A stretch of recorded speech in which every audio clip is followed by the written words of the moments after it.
Myself, Kalpana Mandilwar, Assistant Professor, Department of Chemistry, Holy Cross Women's College, Ambikapur. MSc second semester, Organic Chemistry 2, Unit 5th, Organometallic Compound में आज पढ़ेंगे Grignard reagent. Grignard reagent RMGX इसका general formula है। ये एक organometallic compound है। Organometallic compound में यहाँ मेटल एटम मैग्नीशियम है, कार्बन मेटल बॉन्ड पाया जा रहा है। मेटल एटम मैग्नीशियम है और R कार्बन या कार्बन मॉइटी को रिप्रेजेंट करता है। एराइल, बेनाइल, बेंजाइल, एल्काइल हो सकते हैं। ऑर्गेनोमेटालिक कंपाउंड में कार्बन मेटल बॉन्ड की reactivity, carbon metal bond reactive होता है यदि हम एल्काइल लिथियम और एल्काइल मैग्नीशियम कंपाउंड की बात करें तो कार्बन मेटल बॉन्ड पोलर है। पोलर बॉन्ड है मतलब यहाँ आयनिक कैरेक्टर डेवलप है और कार्बन इलेक्ट्रॉन रिच है। मेटल एटम इलेक्ट्रॉन डेफिशिएंट है, इलेक्ट्रोपॉजिटिव कैरेक्टर मेटल पर प्रेजेंट है। कार्बन मेटल बॉन्ड की जो रिएक्टिविटी है वो मेटल की इलेक्ट्रोपॉजिटिव कैरेक्टर पर निर्भर करती है। मेटल की इलेक्ट्रोपॉजिटिव कैरेक्टर जितनी अधिक होगी वो बॉन्ड उतना ही अधिक पोलर होगा और इस प्रकार बॉन्ड उतना ही अधिक रिएक्टिव होगा। तो इससे क्वेश्चन पूछा जाता है कि alkyl lithium, alkyl magnesium halide और ऑर्गेनो कॉपर कंपाउंड में रिएक्टिविटी का ऑर्डर क्या होगा। तो एल्काइल लिथियम सबसे अधिक रिएक्टिव होंगे क्योंकि वहां बॉन्ड में पोलैरिटी बहुत ज्यादा है। कार्बन मेटल बॉन्ड अत्यधिक पोलर है, परसेंटेज आयनिक कैरेक्टर 60 है और ये बहुत ज्यादा है। कार्बन मैग्नीशियम का परसेंटेज आयनिक कैरेक्टर 52 है और इसी प्रकार कार्बन कॉपर बॉन्ड का 24% है। तो आयनिक कैरेक्टर जिसका ज्यादा होगा वो बॉन्ड उतना ही अधिक रिएक्टिव होगा। ऑर्गेनोमेटालिक कंपाउंड में ग्रिग्नार्ड रिएजेंट के कुछ इंपॉर्टेंट पॉइंट देख लेते हैं। सबसे फर्स्ट तो ये है कि इनका आयनिक कैरेक्टर अधिक होता है और इसलिए इसकी रिएक्टिविटी भी ज्यादा है, मोर रिएक्टिव होता है। ये आयनिक कैरेक्टर ज्यादा होने के कारण ये कार्बेनियन का मेन सोर्स है। कार्बेनियन जनरेट करता है, ये कार्ब एनायन फॉर्म करता है। ये गुड न्यूक्लियोफाइल हैं। गुड न्यूक्लियोफाइल का मतलब कि ये किसी भी रिएक्शन में न्यूक्लियोफिलिक एडिशन रिएक्शन अधिक देंगे। क्यों है इसका न्यूक्लियोफाइलिक कैरेक्टर अधिक क्यों है? क्योंकि कार्बन मेटल बॉन्ड अत्यधिक पोलर है और ये स्ट्रॉन्ग बेस की तरह व्यवहार करते हैं। स्ट्रॉन्ग बेस है और इसलिए आप इसकी रिएक्शन में अभी देखेंगे कि ये प्रोटॉन डोनर से प्रोटॉन को एब्स्ट्रैक्ट करने का काम करते हैं, जो ऑर्गेनो कॉपर कंपाउंड या ऑर्गेनो मरकरी कंपाउंड में नहीं देखी जाती है। ये अम्पोलंग रिएजेंट है। अम्पोलंग बिहेवियर, ये अम्पोलंग रिएजेंट है। मतलब जब ग्रिग्नार्ड रिएजेंट का प्रिपरेशन होता है तो एल्काइल हैलाइड से हम लोग ग्रिग्नार्ड रिएजेंट बनाते हैं, लेकिन ग्रिग्नार्ड रिएजेंट का जब प्रिपरेशन होता है और यहाँ पर मैग्नीशियम है और ईथर या टेट्राहाइड्रोफ्यूरेन भी यूज कर सकते हैं। मैग्नीशियम मेटल का उपयोग किया जा रहा है और RMGX फॉर्म होता है। तो इसकी पोलैरिटी रिवर्स हो गई। जब रिएक्शन के शुरुआत में, प्रारंभ में एल्काइल हैलाइड में एल्काइल कार्बन पर पॉजिटिव चार्ज है, पार्शियल पॉजिटिव चार्ज, लेकिन जैसे ही ग्रिग्नार्ड रिएजेंट का फॉर्मेशन होता है तो अब इसमें इसकी पोलैरिटी रिवर्स हो जाती है। पोलैरिटी का रिवर्स होना ही क्या कहलाता है? अम्पोलंग बिहेवियर। यदि हम इसकी प्रिपरेशन देखें, इसका प्रिपरेशन देखें तो इसमें सबसे इंपॉर्टेंट है कि किस प्रकार के एल्काइल हैलाइड का चयन करना पड़ेगा, कौन से एल्काइल हैलाइड को सेलेक्ट करना पड़ेगा। अम्पोलंग बिहेवियर क्या है, किस प्रकार की इक्विलिब्रियम यहाँ पर स्थापित होती है, इन बातों को थोड़ा डिस्कस करेंगे। ग्रिग्नार्ड रिएजेंट का प्रिपरेशन कैसे होता है वो तो यहाँ पर देख ही लिए कि बस यहाँ पर एल्काइल ग्रुप आप अलग लीजिए, मैग्नीशियम मेटल है, ईथर के अलावा टेट्राहाइड्रोफ्यूरेन सॉल्वेंट भी यूज करते हैं। जैसे मान लीजिए विनाइल क्लोराइड है, और विनाइल क्लोराइड इससे ग्रिग्नार्ड रिएजेंट प्रिपेयर करना है और यहाँ मैग्नीशियम मेटल है, तब उस समय सॉल्वेंट के रूप में टेट्राहाइड्रोफ्यूरेन यूज किया जाएगा और रिएक्शन इस प्रकार से होगी, ग्रिग्नार्ड रिएजेंट प्रिपेयर हो जाएगा। ग्रिग्नार्ड रिएजेंट बनाते समय जब एल्काइल हैलाइड का चयन करते हैं तो एल्काइल हैलाइड की रिएक्टिविटी का ऑर्डर ये होता है।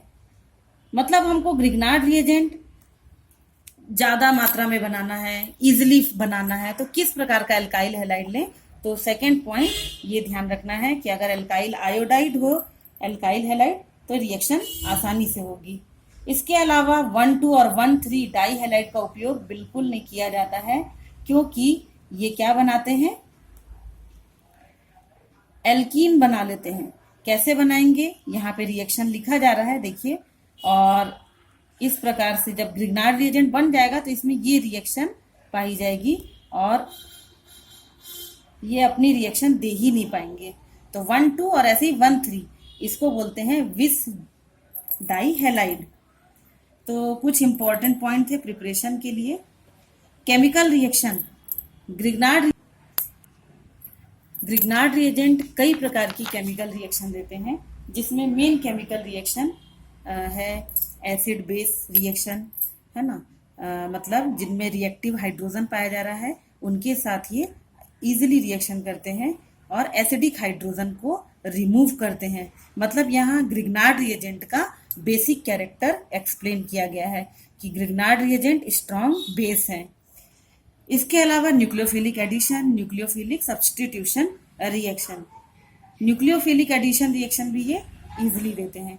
इस रिएक्शन में इंपॉर्टेंट लाइन ये है कि इस रिएक्शन में जो एसिडिक हाइड्रोजन निकल रहा है ना, वो कितनी मात्रा में निकलेगा। तो एसिडिक हाइड्रोजन का क्वांटिटेटिव डिटर्मिनेशन किया जाता है, एक्टिव हाइड्रोजन का क्वांटिटेटिव डिटर्मिनेशन किया जाता है और इसे ही जेरी विटनॉफ डिटर्मिनेशन कहते हैं। ये डिटर्मिनेशन कहलाता है जेरी विटनॉफ डिटर्मिनेशन। तो बस ये रिएक्शन बहुत सिंपल है, एक रिएक्शन में सॉल्व करके बताती हूँ, फिर आप लोग करिएगा इसको। यहाँ ये acidic carbon metal bond polar है, मैग्नीशियम इलेक्ट्रोपॉजिटिव है, कार्बन इलेक्ट्रॉन निगेटिव है और ये प्रोटॉन को एब्स्ट्रैक्ट कर लेगा और इस प्रकार से हाइड्रोकार्बन का फॉर्मेशन होगा। इसके अलावा अब यहाँ जो भी रिएक्शन दी गई हैं इसको इसी प्रकार से बनाना है। कार्बन इलेक्ट्रॉन लेकर कार्बेनियन के फॉर्म में रहेगा, स्ट्रॉन्ग बेस है, ये एसिडिक हाइड्रोजन को रिमूव करेगा। अब ये पार्ट कार्बेनियन के फॉर्म में रहेगा और ये MgI के साथ अटैच हो जाएगा। ठीक, इस रिएक्शन में थायोल का रिएक्शन कराया गया है और थायोल के साथ ये क्या बनाते हैं, एसिडिक हाइड्रोजन को ये रिमूव कर देते हैं और एल्केन का फॉर्मेशन होता है। Nucleophilic addition reaction Grignard reagent देते हैं और इस यहाँ पर न्यूक्लियोफाइल के रूप में R है और इलेक्ट्रोफिलिक सेंटर कार्बोनिल कार्बन है। आराम से इजिली न्यूक्लियोफिलिक एडिशन रिएक्शन पाया जाएगा और अल्कोहल का फॉर्मेशन होगा।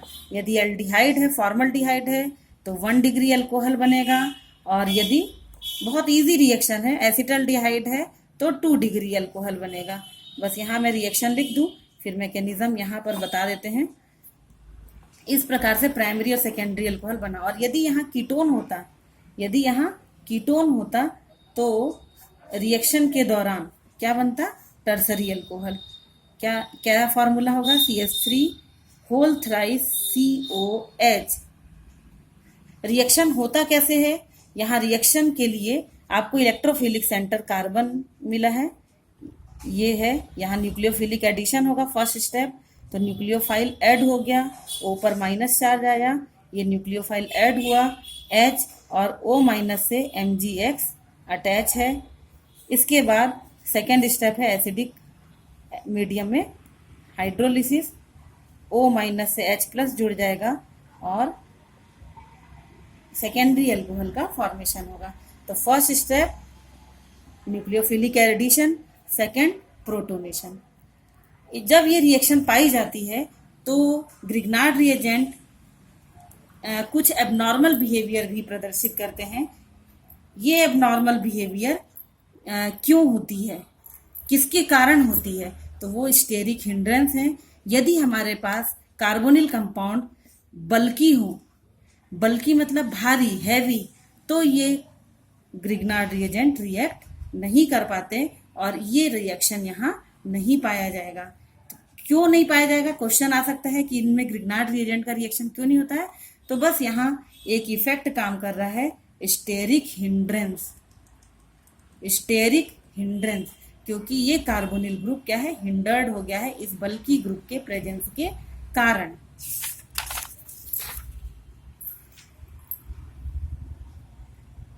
यदि यह बल्की ग्रुप कार्बोनिल कंपाउंड में प्रेजेंट है लेकिन ग्रिग्नार्ड रिएजेंट ऐसा हो जिसमें बीटा हाइड्रोजन एटम प्रेजेंट हो, तो यहाँ न्यूक्लियोफिलिक एडिशन रिएक्शन हो जाता है। और न्यूक्लियोफिलिक एडिशन रिएक्शन कार्बन पर होगा।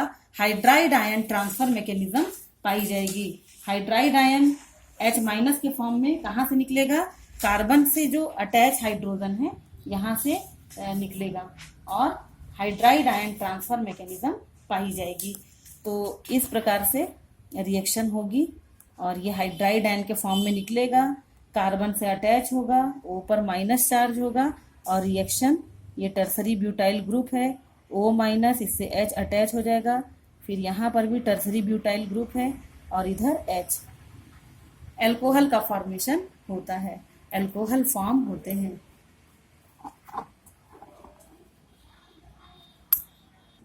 एलिसाइक्लिक कीटोन में भी ये रिएक्शन पाई जा रही है। दो रिएक्शन लिखी हूँ, बिल्कुल अलग यहाँ मैकेनिज्म होगा।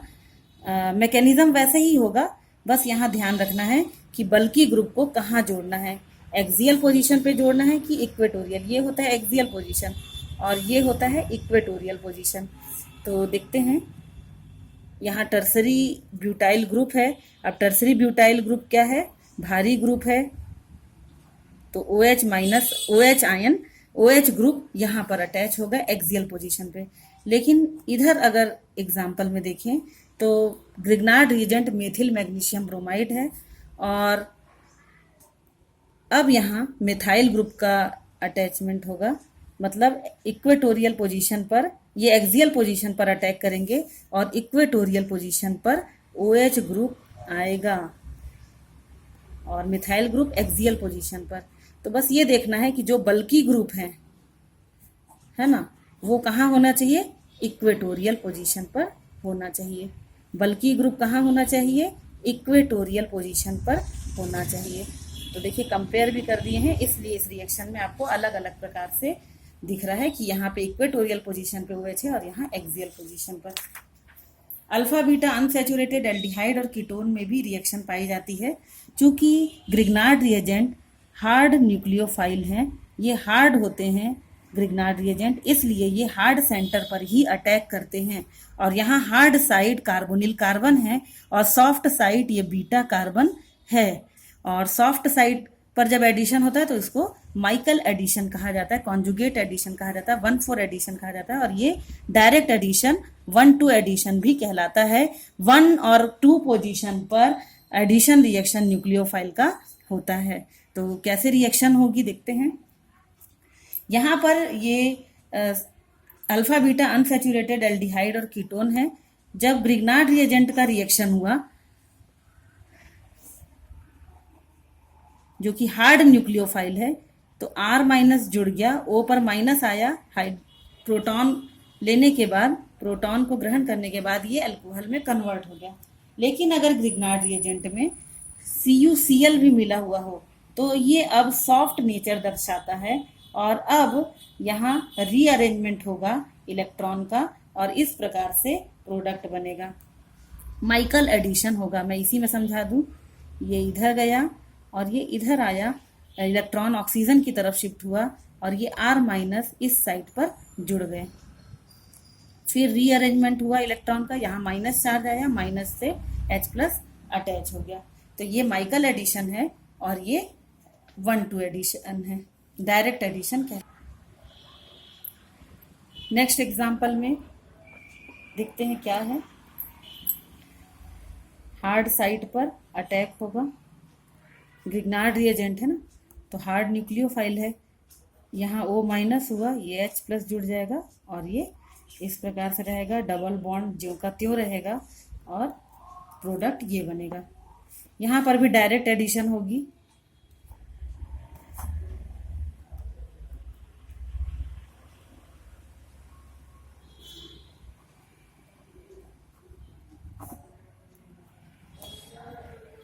अल्फा बीटा अनसैचुरेटेड कंपाउंड में एडिशन रीजियो सेलेक्टिव एडिशन है, रीजियो सेलेक्टिविटी पाई जाती है। यहाँ पर alpha beta unsaturated carbonyl compound है, यहाँ लेस हिंडर्ड साइट है, लेकिन माइकल साइट पर एल्काइल ग्रुप का नंबर इंक्रीज हो रहा है, इसलिए माइकल एडिशन इसमें सबसे कम होगा या नहीं भी पाया जाएगा और यहाँ माइकल एडिशन की पॉसिबिलिटी ज़्यादा होगी। अगर हम इस प्रकार के कंपाउंड में देखें, alpha beta unsaturated amide, ester, alpha beta unsaturated ketone, alpha beta unsaturated aldehyde और नाइट्रो ग्रुप अटैच है, तो इसमें इलेक्ट्रॉन डेफिशिएंट सेंटर ये है और इसलिए यहाँ डायरेक्ट एडिशन की पॉसिबिलिटी अधिक होगी।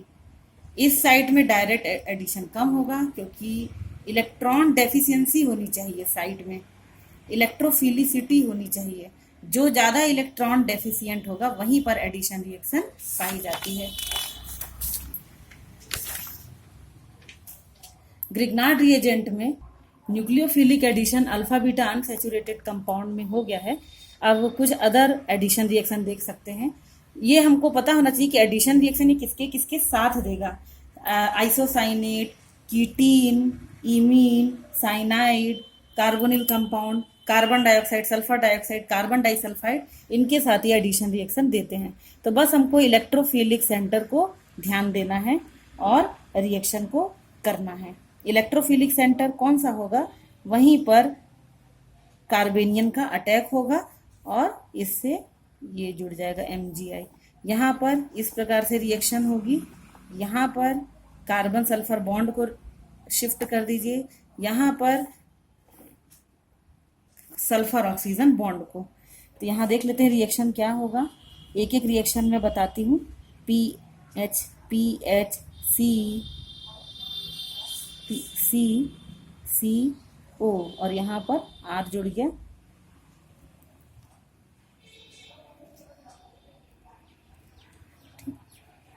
O पर माइनस चार्ज आया, O माइनस से H अटैच हो गया। तो क्या बना यहाँ पर, इस प्रकार से एक एल्कोहल बना।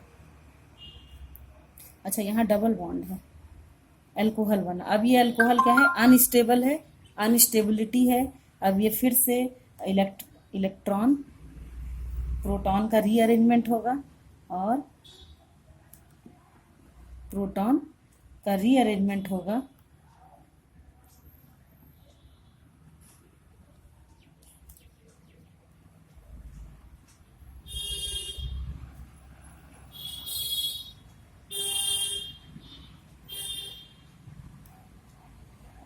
कंपाउंड बनाएंगे। यहाँ R लिख दी हूँ, मिथाइल ग्रुप लिख लीजिएगा। फिर ऐसी सेम रिएक्शन यहाँ पाई जाएगी। कार्बन डाइऑक्साइड के साथ क्या रिएक्शन होगा, R C double bond O minus और इससे H अटैच हो जाएगा। एसिडिक एसिड बनेंगे, कार्बोक्सिलिक एसिड बनेगा, इससे थायोनिक डाइथायोनिक एसिड बनेगा और इससे एल्केन सल्फेनिक एसिड बनेगा, सल्फेनिक एसिड बनेगा। सब्स्टिट्यूशन रिएक्शन देते हैं ग्रिग्नार्ड रिएजेंट। सब्स्टिट्यूशन कब होगा, जब कार्बोनिल ग्रुप से लीविंग ग्रुप अटैच होगा। ये लीविंग ग्रुप क्या क्या हो सकते हैं, OR हो सकते हैं, Cl हो सकते हैं, टोसाइल ग्रुप हो सकते हैं। ठीक, तो ये ग्रुप इस प्रकार के हो सकते हैं। रिएक्शन कैसे होगा, सबसे पहले न्यूक्लियोफिलिक एडिशन करवा दीजिए, इलेक्ट्रॉन ऑक्सीजन की तरफ शिफ्ट होगा, इसके बाद इलेक्ट्रॉन का रीअरेंजमेंट कराइए, फिर से और लीविंग ग्रुप को हटा दीजिए। तो जो बनने वाला प्रोडक्ट है वो ये होगा RCO डबल बॉन्ड O और R, कीटोन बनता है। अब यहाँ कीटोन बन गया है, कीटोन बना है मतलब ग्रिग्नार्ड रिएजेंट के लिए फिर से एक इलेक्ट्रोफिलिक सेंटर डेवलप हो गया है। तो ये रिएक्शन नहीं रुकेगी और यदि हमारे पास ग्रिग्नार्ड रिएजेंट एक्सेस में है तो फिर से ये मॉलिक्यूल यहाँ रिएक्ट कर सकता है और इसको टर्शरी अल्कोहल में कन्वर्ट कर देगा। तो एकदम ध्यान देने वाली बात है कि यदि कीटोन बना है तो ग्रिग्नार्ड रिएजेंट का फिर से रिएक्शन होगा क्योंकि इसको इलेक्ट्रोफिलिक सेंटर मिल गया है। इसी प्रकार ये रिएक्शन देखते हैं जहाँ लेक्टोन है, लेक्टोन रिंग में भी ये रिएक्शन पाई जाती है, लेक्टोन में पाया जाता है। और रिएक्शन कैसे होगा, कार्बन ऑक्सीजन बॉन्ड शिफ्ट होगा, ये मिथाइल ग्रुप यहाँ एंटर होंगे, फिर इलेक्ट्रॉन फिर से रीअरेंज होगा, ये रिंग ब्रेक हो जाएगी और ये OH हो जाएगा, यहाँ ये OH हो जाएगा और यहाँ CH3 ग्रुप अटैच हो जाएगा। ये Me ग्रुप पहले से ही यहाँ प्रेजेंट है। तो क्या बना, अल्कोहल बना, OH CH2 CH2 CH2 CH CH3 OH। अगर अब यहाँ ध्यान दीजिएगा कि अगर एक मॉलिक्यूल होता, हाँ 1 मिनट में गलती करी हूँ, यहाँ इलेक्ट्रॉन का रीअरेंजमेंट कराई हूँ ना, तो ये डबल बॉन्ड ही होगा। ठीक, अगर एक मॉलिक्यूल और होता ग्रिग्नार्ड रिएजेंट तो फिर से ये कार्बोनिल ग्रुप अल्कोहल ग्रुप में चेंज हो जाता। ऐसे ही कार्बोनेट्स के साथ रिएक्शन है। नेक्स्ट टॉपिक है nucleophilic substitution reaction at sp3 hybridize carbon atom. Oxirane Grignard reagent के साथ रिएक्शन करते हैं, रिंग ओपन होगी और अल्कोहल का फॉर्मेशन होता है। बस ये रीजियो सेलेक्टिविटी यहाँ ध्यान दीजिएगा कि अगर मोर हिंडर्ड साइट है, ये मोर हिंडर्ड है और ये लेस हिंडर्ड, तो लेस हिंडर्ड साइट से रिंग ओपन होगी और इस प्रकार से प्रोडक्ट बनेगा। तो यहाँ बनेगा CH3, ये CH3, फिर CH2, फिर CH2 PH, फिर ये CH, फिर इससे OH ग्रुप अटैच है और ये CH2 और CH2 से CH3, अल्कोहल का फॉर्मेशन होता है। इस प्रकार के जो साइक्लिक ईथर हैं इनमें भी रिएक्शन पाई जाएगी और अल्कोहल का फॉर्मेशन होगा। अगर OH ग्रुप को डैश में वेज में बनाना है तो मिथाइल ग्रुप या अल्काइल ग्रुप को डैश में बनाना पड़ेगा यदि इसकी स्टीरियोकेमिस्ट्री दी गई है। मान लीजिए ये वेज में होता तो रिंग ओपन होती और वेज में OH होता है ना, तो उसके बिलो द प्लेन एल्काइल कार्बेनियन का एल्काइल ग्रुप का अटैक होता। यहाँ पर इस प्रकार से रिंग ओपन होगी, यहाँ एक CH3 ग्रुप अटैच है और हाइड्रोजन भी मान लीजिए, रिंग ओपन हुई और OH ग्रुप और CH3 ग्रुप यहाँ पे आ जाएंगे, मिथाइल ग्रुप, ये CH3 ग्रुप है ही और ये H है ही। तो मोर हिंडर्ड पार्ट पर कभी भी न्यूक्लियोफाइल का एडिशन नहीं होगा। तो 2 प्रकार की साइट का ध्यान देना जरूरी है। इसी से रिलेटेड कई रिएक्शन होंगी लेकिन सेम मैकेनिज्म है इसलिए यहाँ नहीं लिखा गया है। अब आपको बस इतना ध्यान देना है कि अगर कार्बोनिल कंपाउंड है तो अल्फा बीटा अनसैचुरेटेड कंपाउंड है तो हमको कौन सा एडिशन कराना है ग्रिग्नार्ड रिएजेंट के साथ। अगर ऑक्सीरेन है तो हमको मोर हिंडर्ड पार्ट पर कभी भी न्यूक्लियोफाइल को ऐड नहीं करना है। यदि कार्बोनिल कंपाउंड है तो अल्कोहल बनाना है, कार्बन डाइऑक्साइड है एसिड बनेगा। तो ग्रिग्नार्ड रिएजेंट एक ऐसा रिएजेंट है जिससे कई प्रकार के ऑर्गेनिक कंपाउंड को हम प्रिपेयर कर सकते हैं, चाहे वो अल्कोहल हो, ईथर हो, साइनाइड हो, एमीन हो, अल्कोहल हो, विभिन्न प्रकार के ऑर्गेनिक कंपाउंड को सिंथेसिस किया जाता है। ठीक है, थैंक यू वेरी मच।